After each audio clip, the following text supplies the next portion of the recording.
Well, hello there. My name is Matt Edmondson and welcome to What's the Story, a podcast where we hear stories about faith and courage from everyday people.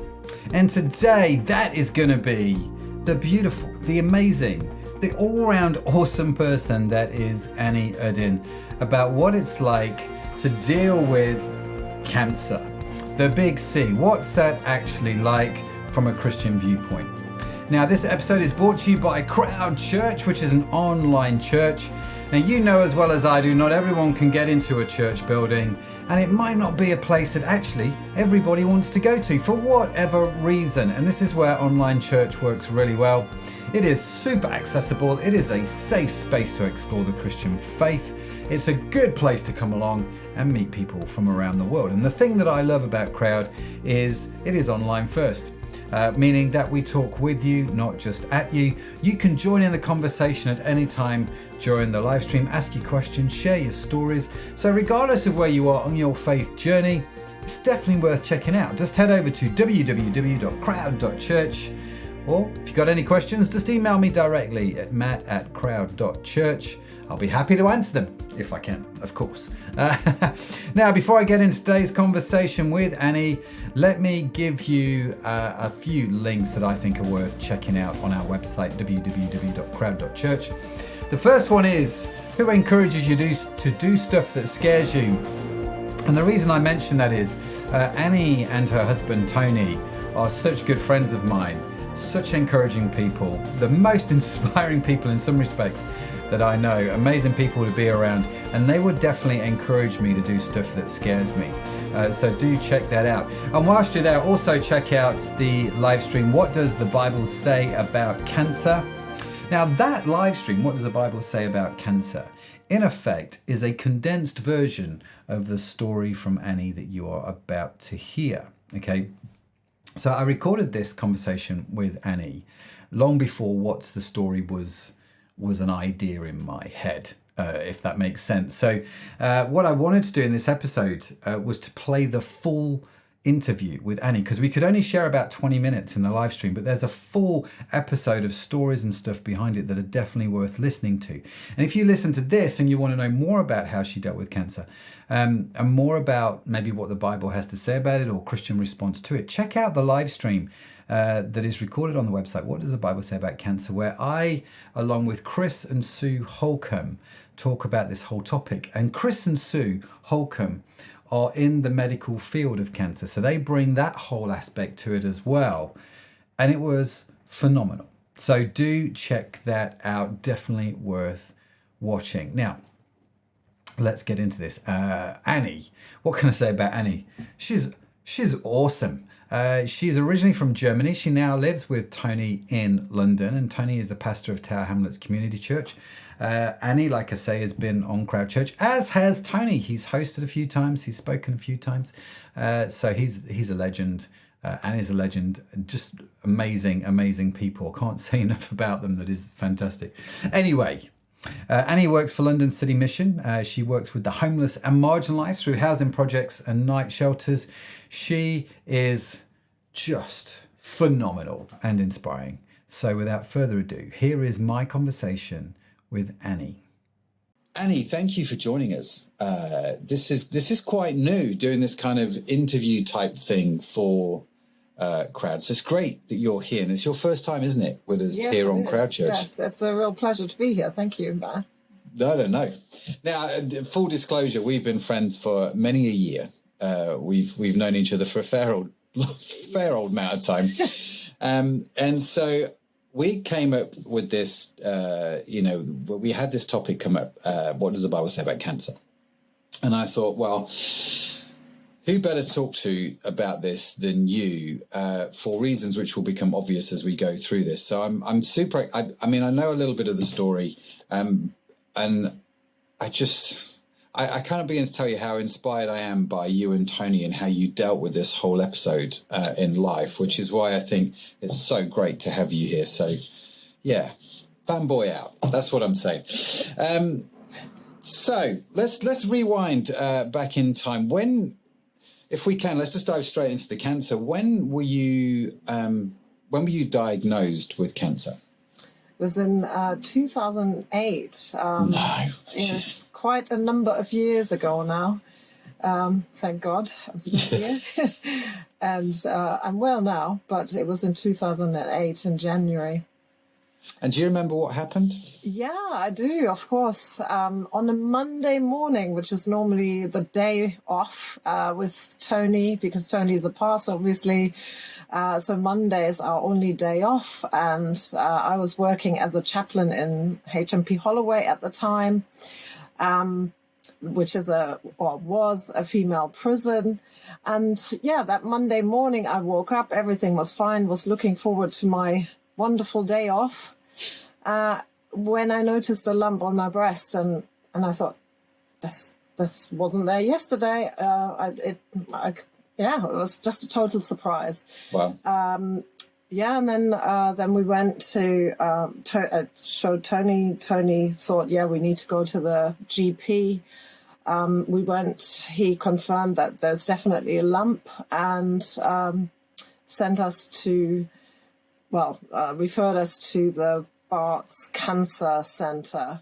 And that was a few days later, actually, that I was able to be seen. But on that very day, on that Monday evening, I was praying, and I was quite shocked to have found a lump. At that point in time, I didn't know, was it cancer? What was it? Yeah. But I prayed, and I really felt such a sense of God in that moment. Okay. And I felt that God was saying to me, not with an audible voice or anything like that, but just that inner sense of knowing what is to come. So, and what I felt God say was that it is cancer and that it had spread, and that I would have to go through treatment, that he wouldn't just miraculously heal me. So those were the things that I felt God speak to me. And that was on the Monday night? That was all on a Monday night. That was one heck of a Monday. Jeez. It was not my best day off, I must say. So no kidding. Jeez. Sorry? No kidding. I mean, that's quite... So how did you... I mean, you go from finding a lump in the morning, which you said wasn't there the day before. Was it that rapid? Was it actually... Well, it must have been there, obviously, but I had never noticed it before. Right. There was just something that bothered me on that day, and that's how I noticed it, So there was no warning. I wasn't feeling unwell. I felt absolutely fine. It was just suddenly that I noticed something that I hadn't noticed before that. Wow. So at the end of the day, you're praying, right? And I know a lot of people who watch the live stream with us may have never been to church before. And so praying is, obviously, I mean, people know what praying is in some respects, is where you're talking to God, right? You're just going, God, what is going on here? Yeah. And you sense God talk back to you, which... I mean, this is a whole separate topic, what does the Bible say about God talking to us? Because we'll get into that at some point, because that's just really interesting. So I'm really fascinated to know what your mindset was like at the end of the day, where after you felt God say to you, you have got cancer, it has spread, and you're going to need treatment. I mean, there are three radical things that, that God speaks. Where are you at Monday night when you sense this? Obviously I was completely confused in some ways. And at the same time, I did feel that I wasn't out of control. So I wasn't totally devastated. I was obviously in shock. But just that reassurance, that almost that conversation, that prayer with God, that I wasn't alone, that God knew exactly what was going on, and that reassured me intensely, and just kind of. The Bible says that Jesus is also called Emmanuel, God with us, and that was a real sense there that I wasn't going to be alone, that he would walk alongside me through this process. and no guarantee at this point of what the outcome might be. So there wasn't any sense of, yes, and I will eventually be well again. I didn't know that at that stage at all. So I was in a lot of turmoil emotionally at this point. And particularly Tony. I mean, Tony was like, no, have faith, you know. I can imagine the conversation. I genuinely can. Yeah. So, yeah, that was... So did you tell Tony on Monday night what you felt God had said to you? Yes, I did. And that's why, I mean, his response was, well, let's not jump ahead of ourselves and, you know, let's just get the results first and not preempt kind of things, which is good advice. But I wasn't panicking or anything like that. I was obviously, I was stunned, but I wasn't panicking. And then on the Thursday, when we went to the hospital, they did all the tests. I had the mammogram, I had scans, I had a biopsy. And by the end of Thursday, I knew I had cancer. I knew it had spread. They'd given you that diagnosis. They gave me that diagnosis really rapidly because they found cells in the biopsy. Wow. So, I mean, within the space of 4 days, your life has turned upside down quite a bit. And so you were diagnosed with cancer. It was breast cancer. Yeah. And you mentioned earlier that you're well now. And so obviously there's a story which we're going to dig into a little bit here. Sure. The thing that I like what you said there was that you were confused, but you knew it wasn't out of control, as in you were confused, you're in turmoil. This thing is heavy duty, but you sense that God was with you and it wasn't out of control. Is that a fair reflection? Yes, I think that's right. And was that something you kind of had to fight for, or was that something that was, how can I word this? Was that something that just happened to be the way it was? You'd been a Christian a while. You kind of, you knew how to pray. You knew how to talk to God. And so this was kind of, can I put it this way? This was your training, sort of coming to fruition, as it were. Or was this something you thought, no, I've got to fight for this way of thinking? It definitely, it didn't come just, at ease. And I did pray a lot, and I read the Bible that night and different passages, and yes, it was something to come to, after really searching myself and also thinking I had so many different plans, and I thought God had these plans for my life, and suddenly it was interrupted. That the plans we had were completely interrupted. So yes, it wasn't. It didn't just come. It was a lot of prayer, and it was really searching the Word of God as well as sharing it with Tony. And then, obviously it's a journey. It's not every day that you feel the same. Every day you can feel 20 different feelings.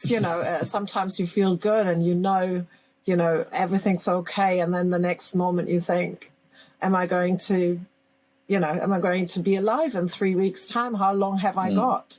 And that's very, very difficult to handle, that not knowing what to prepare for. And I think that was, at that stage, the hardest part was I didn't know, was it going to be terminal cancer, or was it going to be treatable to the point of being well again? And that aspect was the hardest part to really know. We had planned a holiday that had to be cancelled.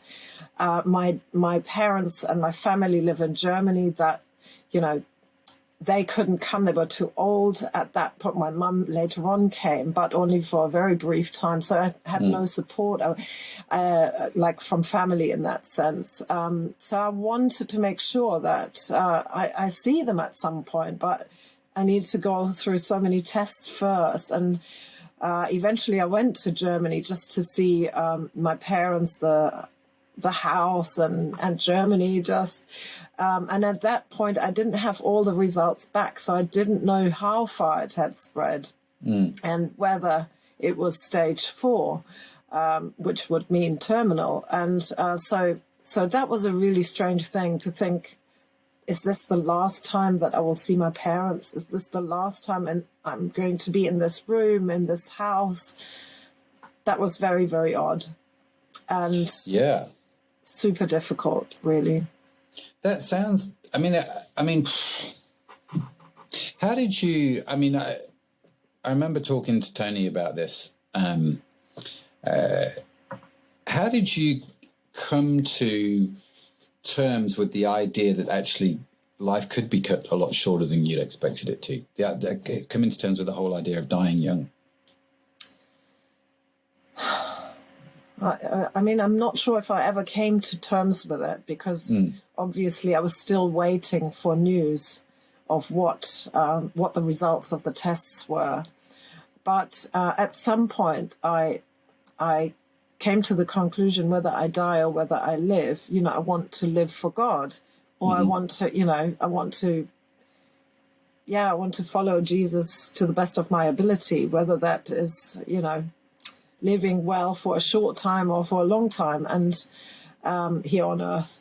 I think what really helped me was just to know that, if I die, that's not the end. Yeah. There is a heaven to be gained, and it says that we die once and then the judgment, and but then Jesus is alive, and he gives us another chance. He saves us from the second death, and that's a complicated theological thing, but I just love the fact that I know Jesus is there, on the other side of death. For me as a Christian, Jesus is going to be there waiting for me, and that's my comfort, and that was my comfort then. So that's amazing, and that's actually, we call the Christian faith a hope, don't we? And that's the hope that we have, that actually the death's not the end, it's just a doorway to another portion of time somewhere else. How did the conversation go with your parents then when you were in Germany and you didn't know if you were ever going to go back? To be honest, it's hard to remember really, because the conversations were already ongoing before I went, and by the time I went, it was just, we kind of related as always. There wasn't a major shift in how we talked a little bit about the cancer and what might be coming and how to deal with all of those things, but there isn't something. There wasn't any goodbyes or anything dramatic like that. Just kind of a really normal life in some ways. We obviously, my parents are Christians or were Christians, and so we prayed together as well, but not specifically a lot. It wasn't all that different than to other visits. It was just in my mind, it was so different. Yeah, that's fair play. That's fair. Jeez. So how long was it? You've gone in, you've been diagnosed. You don't know if it's terminal. You don't know if it can be cured with treatment. How long was that waiting period of time? I think it might have been about 3 weeks or something like that, 3-4 weeks. And then very shortly after that, I started chemotherapy. And that was another journey, because obviously there's a lot of identity things that then start to kick up. But it was 3 or 4 weeks, and then it was clear that it wasn't terminal, but stage 3, so cancer that had spread. But it was treatable and potentially healable. It was amazing, because I just thought, okay, it's going to be difficult, it's hard, but at least there is hope that I will have a few more years. It depends how the treatment, or how I would respond to the treatment, but it was definitely a great relief. It was a bit like a ton of bricks falling off my shoulders. Yeah, I can imagine. And this sort of goes back to that whole first night you were praying where you felt God say, it is cancer, it has spread, and you are going to need treatment to get out of this. Yes, in some ways, you believe these things, and you hear you may have a sense of God in at one point, and then I don't know, life takes over, and there's a lot of doubts and difficulties, and because you don't have results back, there's still that sense. Have I really understood this right? Yeah. Have I really heard God, or am I making this up myself? But I did have an inner sense that I did. But, you just don't know, do you? No. I mean, we are human, and we have a lot of wishful thinking too. So, yeah. You mentioned, Annie, that when you found out you were going to have to do chemo, that there was a whole lot of identity things tied up in that. What did you mean by that statement? Well, because, obviously, the side effects of chemotherapy were to lose all one's hair. That's a very British way to say it, to lose all of one's hair. It is. Yeah, you're definitely British now, Annie. Come on. It's not just my hair here. It's the eyebrows, it's the eyelashes, it's all bodily hair. Yeah. Which is just such a weird thing. In initial stages, you still have the eyebrows with this particular chemo, and that's okay. But then when they go, and the eyelashes, you just look so different, and it cannot. It's quite. Makeup can't make up for it because it helps, but yeah, it's just very difficult. When you're sweating, the sweat runs right into the eyes. It's those kind of things that it's just hard. It's difficult to explain if one hasn't experienced that. Yeah.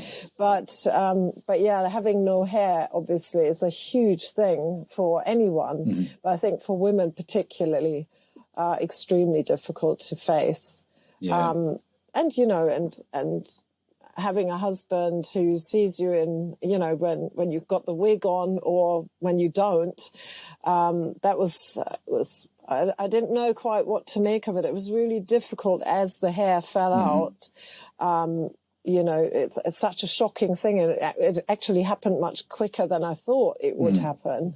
And and I was really blessed to have someone, a really fantastic friend of mine, who did something amazing. So she lived in New Zealand and decided to, is from Britain, but decided with her husband to come for a year to support me during this treatment. So they stayed initially with us and then close by, and she helped me go wig shopping. And that might sound very traumatic, and it was in some ways, but actually it was such a good thing to do with someone else. Super helpful. And, of course, I made her wear all the wigs that I tried on. Yeah. I'm sure there was much hilarity. Yes. Sorry? There was much hilarity, I'm sure. There was. And in some ways that really helped me because I know it's not for everyone. People react very differently. Some don't want wigs, some want only hats or scarves, or just don't want to talk about these things. But for me personally, it was really helpful to have someone with me, and to kind of have fun in that moment. That was before the hair came out, and it was something that helped me prepare for that time when it would be gone. So yeah, that was helpful. And were there any other side effects of your treatment? Yeah, I had with the chemo, I had a lot of pain in the last stage of the chemotherapy. A lot of pain. Then during my surgery, I had a complication which was actually a very, very serious complication. It was a case study in the end. So I was losing a lot of lymph fluid. it's not nice to talk about, but far more than every day, far more than someone else who would, after 10 days, be finished with that. You know, they would, after 10 days, have not lost as much fluids as I did in one day. And so that, yeah, it was a very serious complication where the lymph duct had been severed, and I needed to have surgery to have that repaired. And I think you actually came and visited me, Matt, in hospital after that surgery. And yeah, I didn't look my best, I believe. Neither did I, Annie, to be fair. Yeah, it was, I was very unwell when you came and visited me. And it was probably my lowest period of time because I'd been already in hospital for such a long time. And this complication just totally threw me. My body was so weak. And I was in agony, in absolute agony for a long time. And it was quite life-threatening in the end because that surgery didn't go well. But again, then, you know, they wanted to do further exploratory surgery, but God intervened at that point, and I really prayed with my sister-in-law. She also came down to London. She's also from Liverpool. She's been on Crowd, Sue. Everybody knows Sue. And sorry? Everybody knows Sue. She's been on Crowd. Yeah. Ah, okay, yeah. So Sue, my sister-in-law, she's wonderful. Yeah, she came down and she said, "Oh, so Annie, what do you think God is saying?" And I said, I don't know what God is saying. I just know he needs to do something, you know. All I know is he needs to intervene because my third surgery was scheduled for the day after. And the surgeon had just told me, this is it, you're going to have another one. And I pleaded with him at that point, and he said, no, you have to have another one. And so I said to Sue, I can't. I just cannot have another one. And so we prayed and prayed and asked God to intervene to spare me from that. And shortly after, as we came back onto the ward, we walked onto like a kind of balcony that was attached to the ward, and the surgeon came past and said, "We changed our mind. We'll give you more time to recover and stay on this." I was on a specific diet to help with the lymph flow. And from that day onwards, the amount of fluid I lost dropped off so significantly. And every day it got better. And actually, I never needed that last surgery. Yeah. So God was amazing. So, I mean, it's interesting when I just sort of, your story is you find out you have breast cancer, you go, it's treatable, you take the treatment. There are some complications with that treatment, hair loss and all that sort of stuff. And then right at the end, there's this other twist, isn't there, which then catapults it to a whole new level of disaster that's going on with the surgery that caused the problem with the lymph nodes, which causes pain and et cetera, et cetera. And so it feels like life has gone from very bad to really, really bad. Do you know what I mean? It's sort of, it's now taken another turn. What then happens? At what point do things start to improve? Do they improve after you and Sue prayed, and then? It was also that same weekend. I think I was at my lowest point. As you know, after I'd had the surgery a few days after that, and you know they had put me on this specific diet, which it's complicated to explain, but anyway, it hadn't had any effect at that point, and I was really low. I thought this might be the end, and nobody seemed to be able to help beyond, you know, suggesting further surgery, and I was very worried about that surgery because I actually thought, I don't know if I can cope with if my body can cope with another surgery. And Tony, I think, had given up on me in some ways as well. Obviously not totally, but the church also that weekend was praying and fasting, not just for me, but there were a lot of people around the church as well as across the world, friends that we have that were praying specifically for me. And then Sue came. And so I think it was a combination of just, God's mercy in a situation where so many people had cried out for mercy and compassion on me that I believe God answered that. And I think that was a turning point. And it could have gone the other way. But God had mercy. And, for some people, it doesn't go the other way like it did for me. I was blessed that I came out with scars, but I'm alive today. But others, not necessarily. And it could have gone that way for me too. But God had mercy. Why? I don't know. But we did pray. And he did answer. So that's all I can say to that, really. It's like God still had plans that weren't quite finished yet. And Yes, they needed right. to be resolved. The main one, keeping your husband in check, probably. I do believe that might have something to do with it. I am absolutely convinced. I'm not going to lie.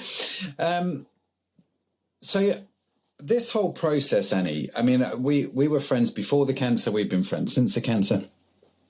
It's one of those things, isn't it? When you're sort of going through life, you have an experience or an expectation of God. You have an understanding of God and a kind of theory as to how your life's going to progress in some way. Do you know what I mean? And then you're hit smack in the face, like a train has just come and walloped you sideways. And you realize actually it's not quite like you said at the start. It's not quite as you planned it. Did that challenge your faith? Did that rock your faith in Christ during that time? Not really. It's quite interesting that it didn't, because I think I've had some other crises before in my life. They rocked my faith a bit more, in a sense that I had to really wrestle with God. Why me? But this situation with the cancer didn't. I didn't, in terms of it didn't undermine my faith. It didn't make me doubt God. In fact, there were so many situations where I just saw God's hand in my life. I mean, the day I went to my first chemo treatment, my friend Becky came with me. And this is Becky that went wig shopping, Becky. Yes, the one I went wig shopping with. And I had such a joy in my heart that I couldn't explain. That was so weird. And just an excitement in that sense, what good God might do through all of this. And it was just so unnatural, just not something that you would ever feel normally. And so I can only testify that God was truly with me, that I wasn't walking that walk alone. I had obviously my friends, I had my husband and my family from afar supporting me. But, God being there was the biggest support. And not just in terms of just having a feeling, but also, throughout those weeks and months, there were lots of scriptures, lots of Bible verses that really helped me. And I wouldn't say it was one specific verse that really, that was the formula that got me through it. But actually, so many Bible verses, so many passages, and reading the Bible regularly every morning. And so I love the Psalms. So I would read a number of Psalms, one chapter in Proverbs, and then different passages from the New Testament, the Old Testament, and different things spoke to me and kind of encouraged me at different times. So that really helped me, and that's I think the reason why I didn't feel that it rocked my faith or undermined it in any way. It strengthened my faith. That's a really interesting point, isn't it? That it strengthens your faith. And one of the things that I've said to people over the years about you and Tony, I mean, I've said many things about Tony over the years, but we won't go there. But one of the things that I've said about you and Tony to many people is you two, I mean, you specifically, and obviously Tony with you as your husband, went through this horrendous time. And you, and this is just me, you know, a friend from the outside looking in, and I look at it and go, you've gone through something that I pray that most people don't have to go through because it was horrific. And yet throughout that whole thing, you both come out sweeter and more lovely and more humble and more gracious and just more trusting in God than before. And I think it's quite, I use the word inspiring. I don't use the word inspiring a lot. I think it is very inspirational the way that you guys have dealt with it and sort of come through. So if you were to, I mean, you've been well now for a number of years, right? How long have you been clear of cancer? Since 2010 was my last treatment in that sense. But it took 4 years before they give you, before I was no longer under the oncology department. And how long was it before the pain stopped from the lymph problem? I sometimes still have pain. Okay. But it's not something from the cancer. It's some of the side effects from the surgeries, and just the fact that my bones are not quite what they were. Age catches up with all of us. Yeah. but there is, there is still some pain sometimes. Yeah. So, looking back then, over the sort of the last 8 to 10 years, what did you learn in this whole process about God? Do you know what I mean? From a Christian point of view, what are some of the big takeaways that you've sort of gleaned? I think probably a lot. Just how important Christian community is. That we need others. We can't do this kind of life without brothers and sisters or Christian friends who pray, who are there when we need a meal or need someone to go to an appointment or things like that. We're just, we're interdependent. I think that's one big lesson, that we need our brothers and sisters in Christ.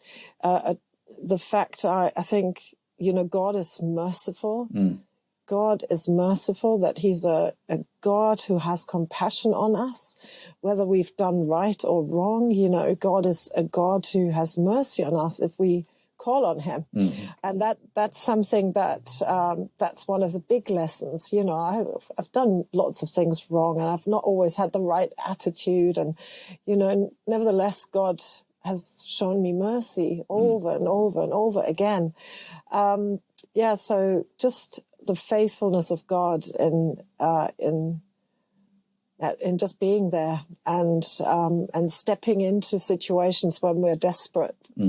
And there were so many more situations, would take a lifetime, not quite lifetime, but there is a lot of other situations where I just saw God's miraculous hand in some ways to really rescue me out of situations. Just the fact that God is not just someone who wants us to obey rules, but he's a good father. And Jesus is a good friend and cares for us. Fantastic. Fantastic. And so I guess one of my questions for you, Annie, is, it's been fascinating listening to your story again and just reminding myself of it all these years later. How can, you obviously went through that, you talked a little bit about Christian community. How do we help someone who has been diagnosed with cancer if we don't have cancer? If we stand on the outside, knowing what to say or what to do, everyone sort of goes into a cold sweat about it. Do you know what I mean? It's like, how do we do that? So you shared some of the stories there, but how can people help people that have been diagnosed with cancer? That's a good question. I think there are so many different ways, and every person is different. And that's why I think it's the best thing is to actually ask how they might want to be supported, what they would appreciate. Would they appreciate someone to visit? Would they appreciate a lift? Those kind of things, have conversations. But also, I think, so there's a number of things, like practical things. I think meal rotas would be fantastic. Giving a lift or coming alongside someone to go with them to appointments if they don't have someone to go with them.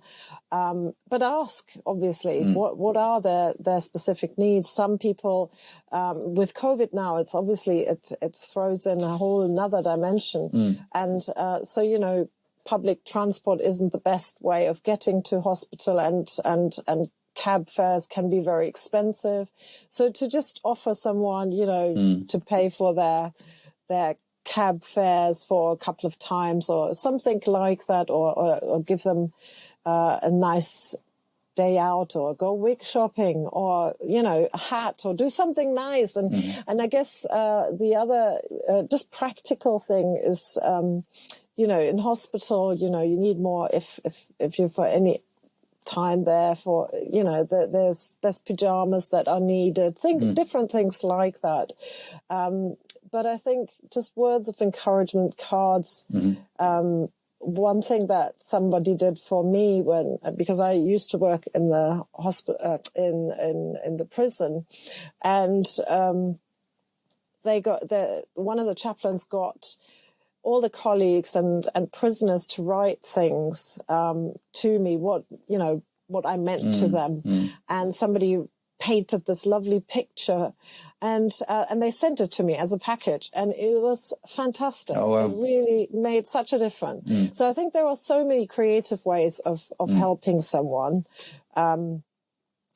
which with physical needs, but also to look out for them. If they are Christians who are coming to a church service, they might be really quite insecure when they're, when they're in that phase, and might not want to be in public spaces. At the moment, it's even more difficult with the COVID situation, where people are at risk of infection, and obviously the immune system is compromised when somebody has cancer. So just navigating that in a sensitive way is really important, I think. But maybe if they do come to church and they want to be in church, to ask them if they want someone to come in with them or to sit with them.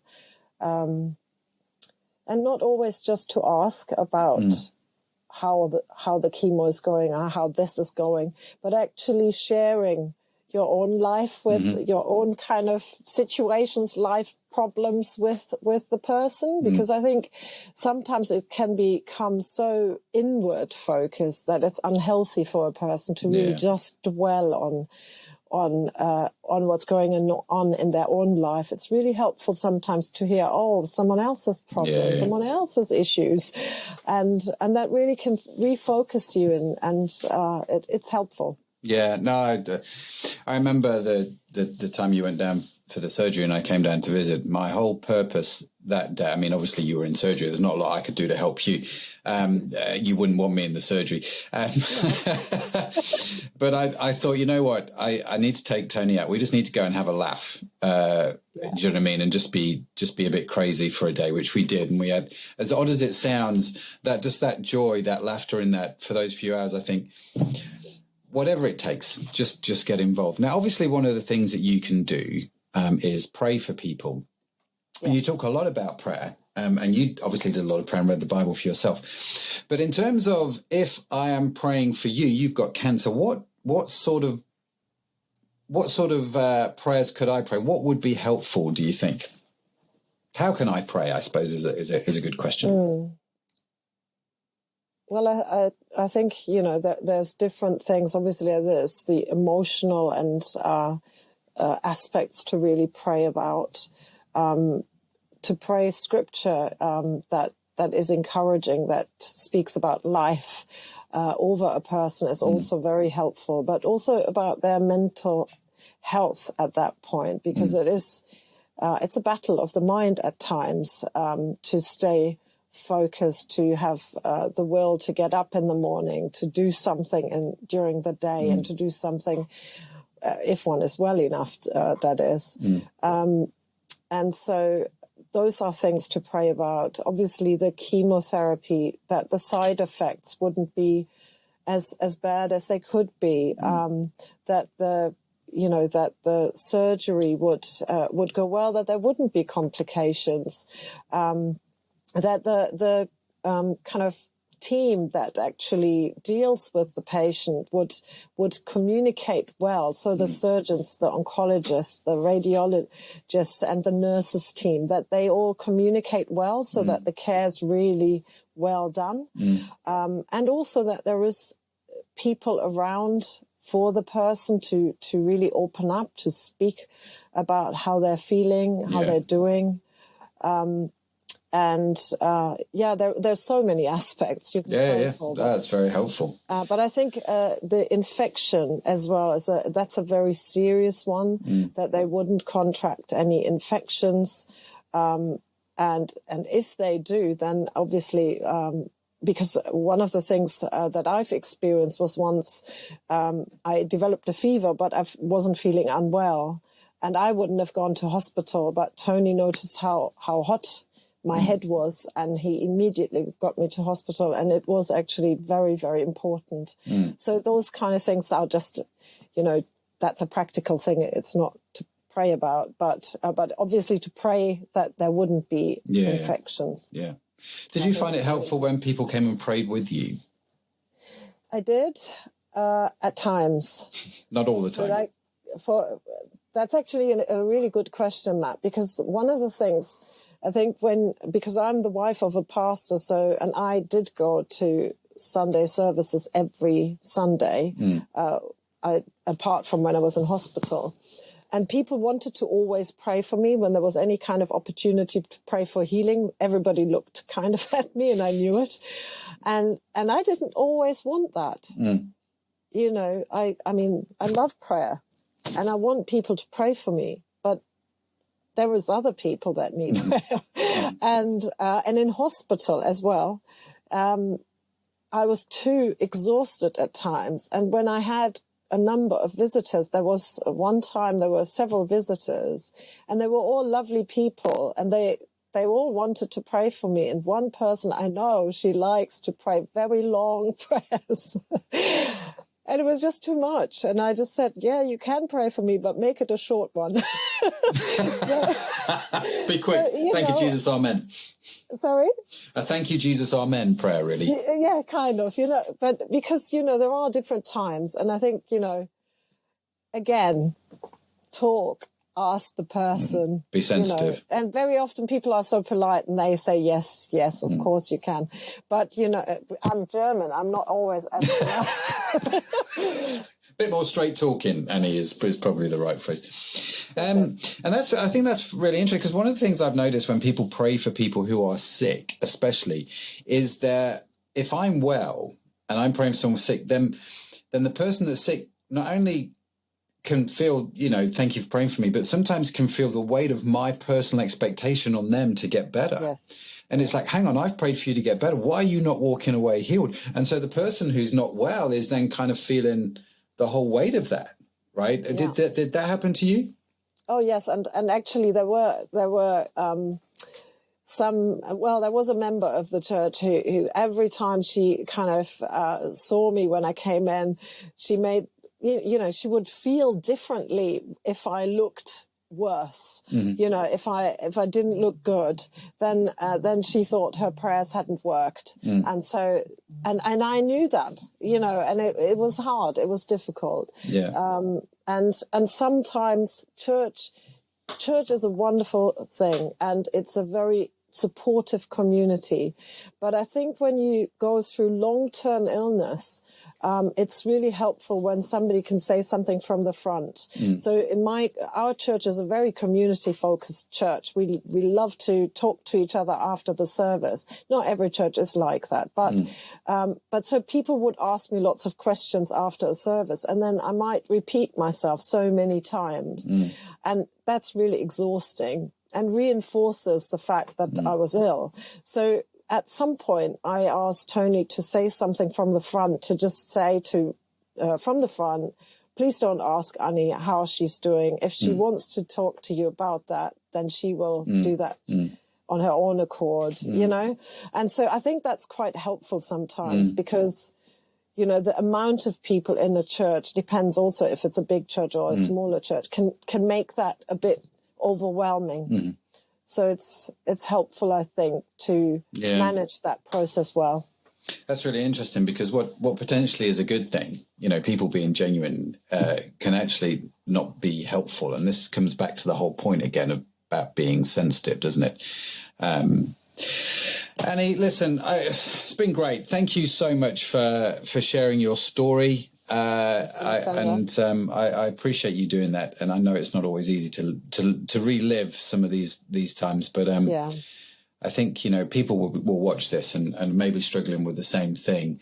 As we close out, is there anything that, if maybe someone is watching this that has cancer, what would you say to them? Yeah, I think I would say, put your hope in a God who really cares for you.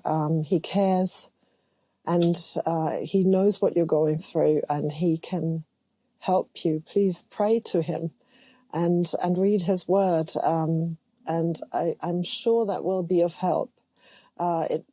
There is no magic formula, but God is a personable God, and reach out to him and he will reach out to you. He's a God who's with us, God Emmanuel. Awesome. And on that bombshell, Annie, thank you so much. Yeah, wonderful to be with you. Thank you, Matt, for asking, and it's been a real pleasure. Thanks. So there you have it. What a phenomenal story. Huge thanks again to Annie for joining me in that conversation.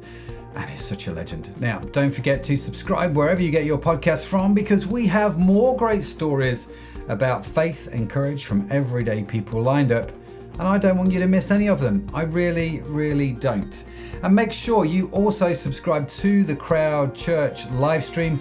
Come and say hi, come join in the comments. It'd be great to see you there. We live stream every Sunday, 6 p.m. UK time. And if you want to know what time that is for you, if you live outside the UK, there is a handy little link on our website at www.crowd.church where it will convert it to your local time. So do come and join us. Now, in case no one has told you today, you, my friend, are awesome. Utterly, utterly awesome. Yes, you are. It's just a burden we all have to bear. It's just the way God made us, fearfully and wonderfully made, which translate means awesome. Yeah, it does. Now, What's the Story is produced by Crowd Church. You can find our entire archive of episodes on your favorite podcast app or on our website for free. The team that makes this show possible is Sadaf Bainon, George McQuaig, Estella Robin, and Tim Johnson. Our theme song is written by the incredible Josh Edmondson, and if you would like to read the transcript or show notes, they are also available on our website, www.crowd.church, where, coincidentally, you can sign up for the newsletter, find out about the live streams, and all that good stuff, right? So that's it from me. Thank you so much for joining us. Have a fantastic week. I will see you next time. Bye for now.